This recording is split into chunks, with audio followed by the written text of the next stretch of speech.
Welcome to The Things That Bother Me, where we don't dance around issues, we don't water things down, and we don't pretend everything is fine just because that's easier to say. If you've been here before, you already know the deal. We take what people feel, but can't quite explain, and we break it down until it's clear. Not comfortable, not convenient, clear. And if you're new here, here's what you're stepping into. This channel is about patterns, systems, the stuff that sits underneath everyday life that most people sense but don't stop to analyze. It's about connecting dots that aren't supposed to be obvious and saying things out loud that usually get brushed off, ignored, or labeled as just the way things are. Because a lot of what people accept as normal isn't. And that brings us to episode 5. The middle class has disappeared. Now let's be direct. This isn't about nostalgia. This isn't about wishing things were like they used to be, or comparing generations just for the sake of it. This is about something far more concrete. A structural shift that most people are living through without fully realizing it. For decades, the idea of the middle class defined what a stable life looked like. It wasn't about being rich. It wasn't about struggling to survive. It was that space in between, where effort translated into security, where you could plan ahead, where your work actually built something over time. That space used to have weight. It had definition. You could see it in how people lived. You could see it in what they could afford. You could see it in how far one income could stretch, how education translated into opportunity, how owning a home wasn't a stretch goal, it was expected if you stayed on track. There was a system behind it, a structure that made it possible, and that structure has changed. Not all at once. Not in a way that made headlines, but gradually, consistently, and in ways that most people adapted to instead of questioned. Costs went up, wages didn't keep pace, debt filled the gaps, stability became conditional, and expectations quietly shifted downward. The key issue isn't just that things got harder, it's that the rules changed, but the messaging didn't. People are still being told the same things. Work hard, stay consistent, do the right things, but the outcomes tied to those actions aren't lining up the same way anymore. That's where the disconnect is. Because when people follow a path that used to work and it stops working, they don't immediately assume the system changed. They assume they did something wrong. And that's a problem, because it keeps people focused on fixing themselves instead of questioning what they're operating inside of. This episode isn't about complaining. It's about recognizing a pattern. It's about looking at the gap between what people were told to expect and what they're actually experiencing. Why does it feel like you're doing more, but getting less? Why does stability feel harder to reach, even when you're doing everything right? Why do the milestones that used to define progress now feel out of reach or delayed indefinitely? Those aren't random experiences. They're signals. And once you start paying attention to those signals, a bigger picture starts to form. This episode is about that picture. It's about understanding what changed, how it changed, and why so many people feel like they're stuck in a system that no longer works the way it used to. Because here's the reality. The middle class didn't just shrink. It didn't just struggle. It was restructured. And most people are still operating as if it wasn't. So if you've ever felt like something doesn't add up, like the effort you're putting in isn't matching the results you expected, like the version of stability you were told to aim for keeps moving further away instead of closer, you're not imagining it, and you're not the only one seeing it. This episode is where we lay it out. No noise, no distractions, just the reality underneath it. Let's get into it. Episode 5. The middle class has disappeared. The slow disappearance hiding in plain sight. The most dangerous changes in a society aren't the loud ones. They're not the moments that dominate headlines or trigger immediate outrage. The most consequential shifts are the ones that happen quietly, gradually, and just slow enough that people adapt to them instead of resisting them. That's exactly what happened to the middle class. There was no official announcement. No moment where someone stood up and said, "This is over." No clear line where stability ended and uncertainty began. Instead, the ground shifted inch by inch. Costs crept upward, wages stalled, expectations adjusted, and people compensated. They worked longer hours, took on more debt, delayed decisions, lowered standards, just enough to stay afloat. At first, it didn't feel like collapse. It felt like pressure. Temporary pressure. Something people assumed would correct itself. But it didn't. The pressure became the baseline. Then the baseline became the new normal. And now we're in a place where millions of people are still using the term middle class to describe their lives. But the structure that once defined that term no longer exists in the same way. What used to be a position of relative stability has become a balancing act, fragile, conditional, and constantly at risk. This isn't about nostalgia. It's not about wishing things were like they used to be. It's about recognizing that the system people think they're operating within is not the same system that existed even a generation ago. The middle class didn't vanish dramatically. It dissolved, while everyone was busy trying to keep up. Section 1. The foundation that made stability possible. The original middle class wasn't accidental. It was built, intentionally, through a combination of economic policy, industrial growth, and social structure. After World War II, there was a convergence of factors that created an environment where stability was achievable for a large portion of the population. Manufacturing jobs were abundant and paid well. Labor unions had influence. Wages were tied more closely to productivity. Education was affordable, often without requiring decades of repayment. Housing costs were aligned with income in a way that made ownership realistic rather than aspirational. But more than anything, there was predictability. People understood the system. You could map out your life with a reasonable degree of confidence. Work a steady job, save money, buy a home, raise a family, retire with some level of dignity. That path wasn't guaranteed, but it was attainable. That predictability created trust, and that trust reinforced the system. What's critical to understand is this. The middle class wasn't just about income. It was about margin, financial margin, time margin, and psychological margin. The ability to absorb shocks, the ability to plan ahead, the ability to exist without constant instability. That margin is what's been stripped away. Section 2. The break between productivity and pay. At a certain point, something fundamental changed. Workers kept producing more output, more efficiency, more value, but their compensation stopped reflecting that increase. This is one of the clearest structural breaks in the system. Productivity continued to climb, driven by technology, globalization, and process optimization. Companies became more efficient, profits increased, output expanded, but wages flattened. The link between effort and reward weakened. That disconnect didn't immediately collapse the system, but it introduced imbalance. Because when output rises but compensation doesn't, the surplus has to go somewhere. And it didn't go to the middle. It moved upward. For a while, people didn't fully feel the impact because other mechanisms were introduced to compensate. But the underlying shift had already taken place. The system had stopped distributing gains in a way that sustained the middle. Everything after that is a consequence of this break. Section 3. Debt as the new engine of stability. Instead of correcting the imbalance between wages and costs, the system found a workaround. Expand access to credit. This was framed as empowerment.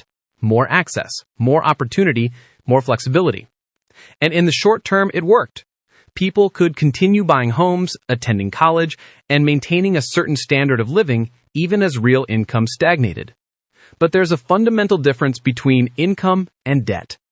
Income builds stability. Debt delays instability.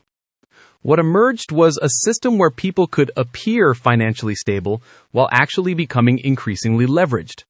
Credit cards filled gaps. Student loans funded education. Mortgages expanded beyond traditional limits. The appearance of a functioning middle class was preserved, but it was no longer built on the same foundation. It was built on obligation.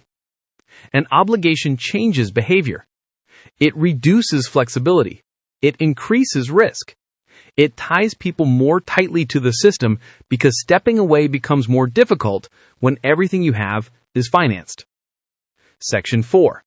Housing, from ladder to barrier. Housing used to function as a primary wealth-building mechanism for the middle class. It was one of the few assets that was both accessible and capable of appreciating over time. It wasn't just shelter, it was a financial anchor. That role has fundamentally changed. Prices have outpaced income to a degree that breaks the traditional model. In many areas, even dual-income households struggle to afford what a single income could support decades ago.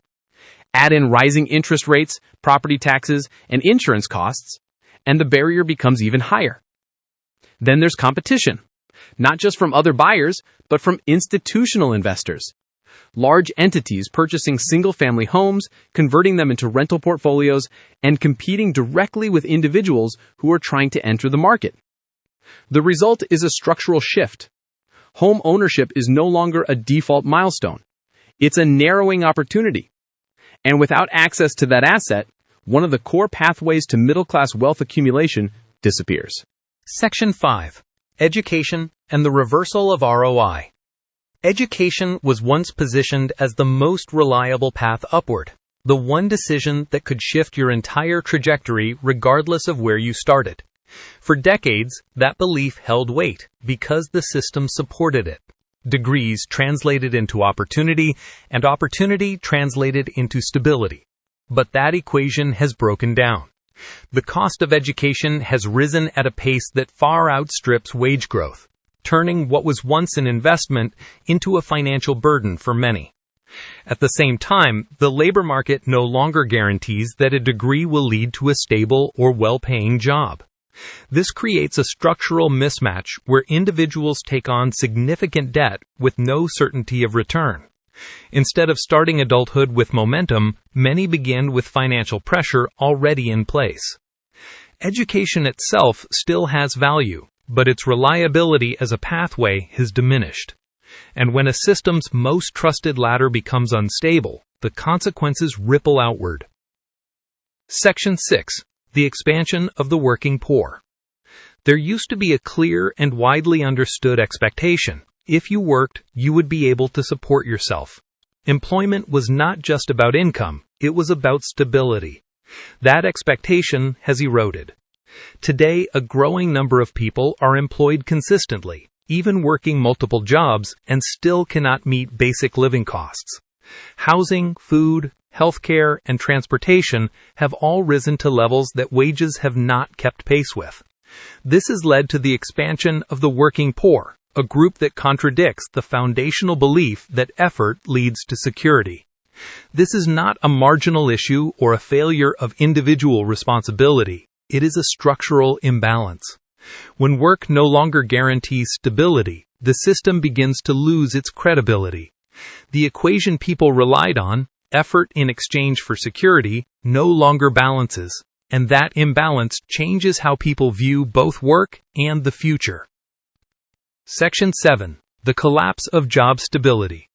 The nature of employment has shifted in a way that fundamentally changes how people plan their lives.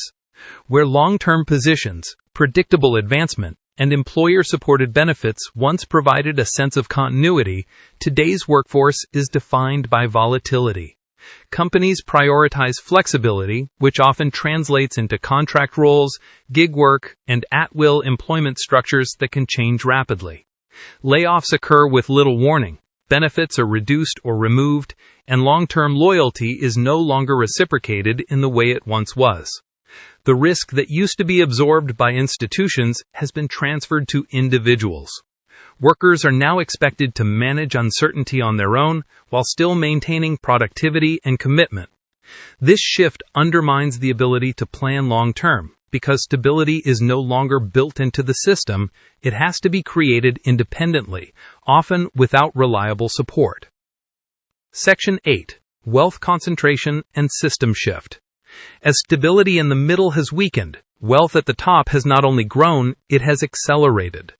This shift is not just about income differences, it is about access to assets, investment opportunities, and systems that generate compounding returns. Those with significant resources operate within a different financial reality, one where wealth builds on itself with increasing efficiency and decreasing relative risk. Meanwhile, those outside of that tier face tighter margins, higher costs, and fewer opportunities to accumulate comparable assets. Over time, this creates a divergence that is structural rather than temporary. It is not simply a gap that widens. It is a separation into distinct economic experiences. The mechanisms that once allowed movement between levels have weakened, making it increasingly difficult to transition from one tier to another. This is not just inequality, it is a reconfiguration of how opportunity is distributed.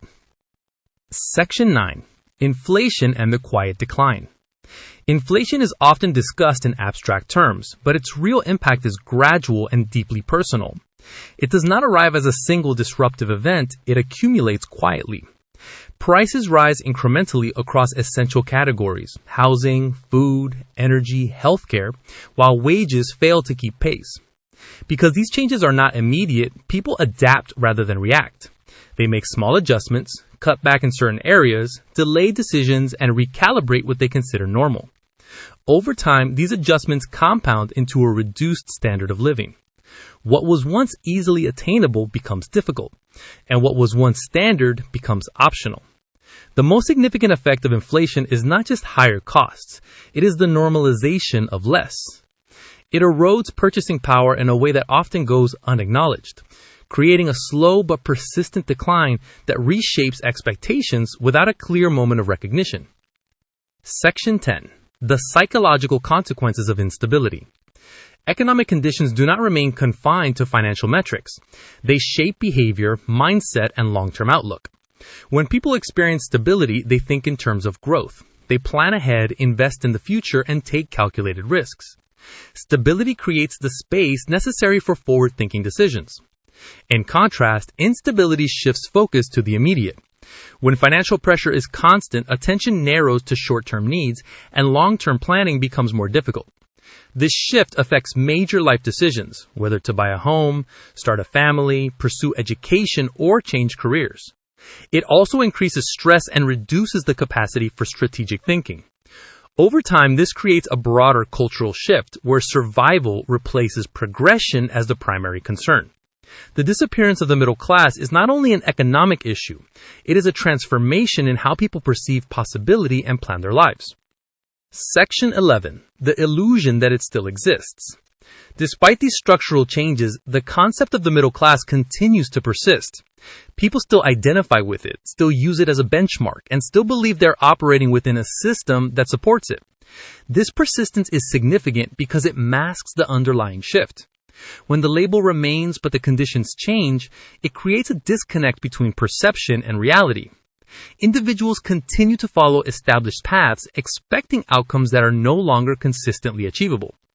When those outcomes fail to materialize, the tendency is often to internalize the failure rather than question the system itself. This maintains the illusion, allowing the structure to change without widespread recognition. The idea of the middle class remains intact, but the substance behind it has been altered in ways that are not immediately visible. Section 12. What replaced it? What has emerged in place of a strong middle class is not a rebalanced version of the same system, but a more polarized structure. The middle layer that once provided stability and absorbed economic shocks is thinning, leaving a more pronounced divide. On one side is a smaller group with increasing access to resources, opportunity, and influence. On the other is a larger group navigating instability, rising costs, and limited upward mobility. The buffer between these groups, the space where stability once existed, is diminishing.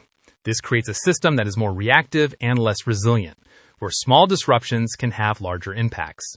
The shift is not cyclical or temporary. It reflects a deeper structural change in how the economy functions and how opportunity is distributed.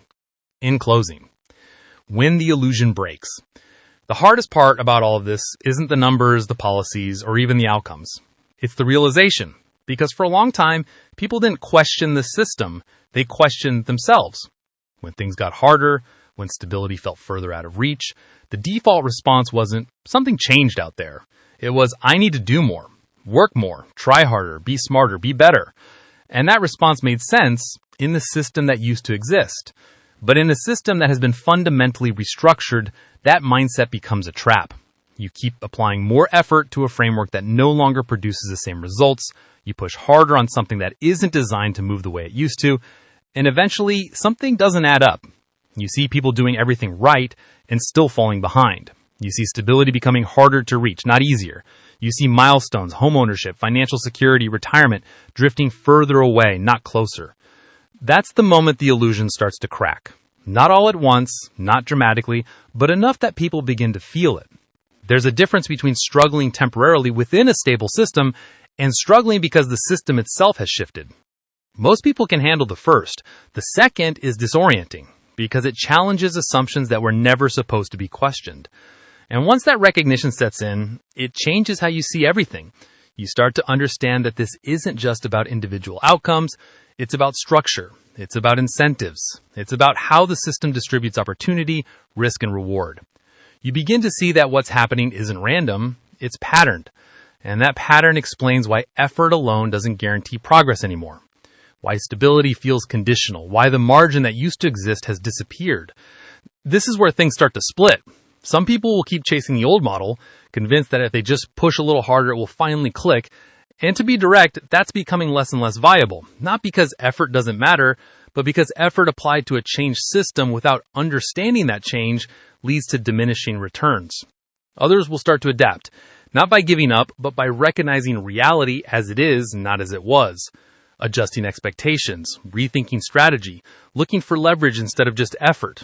Understanding that stability now has to be built differently, more intentionally, more independently, and often outside of the traditional paths that used to define success.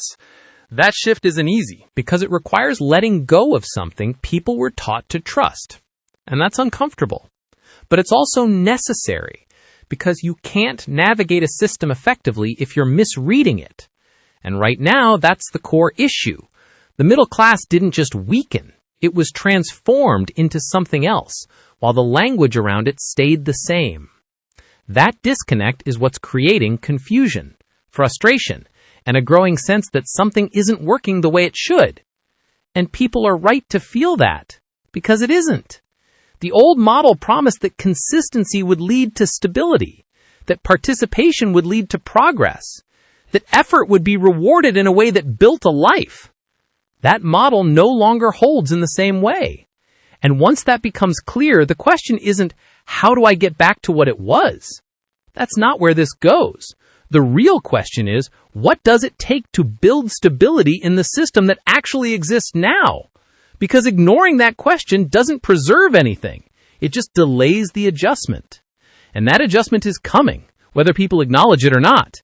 Not as a single moment, but as a shift in how people think, how they act, and how they define success going forward. That's where this leads. Not to collapse, to recalibration. And the people who recognize it early won't just see what changed, they'll understand how to move within it. All right, that's episode 5. And if there's one thing to take away from this, it's this. What people are feeling right now isn't random. It's not just bad luck. It's not just timing. And it's definitely not just individual failure. Something structural changed. The middle class didn't just struggle, it shifted. And once you see that, you start to understand why things feel harder, why the results don't match the effort, and why the old expectations don't line up with reality anymore. But this doesn't stop here, because once the middle starts disappearing, something else takes its place. And that's where we're going next. Episode 6, Division Became the Strategy. We're going to break down how distraction, conflict, and constant division aren't just happening, they're being amplified, and why that matters more than most people realize. Because when people are divided, they're easier to manage. And that's not accidental. If this episode made you stop and think, even for a second, make sure you hit like, subscribe, and stay connected with the channel. This is where we keep pulling things apart until they actually make sense. This is The Things That Bother Me. Until next time.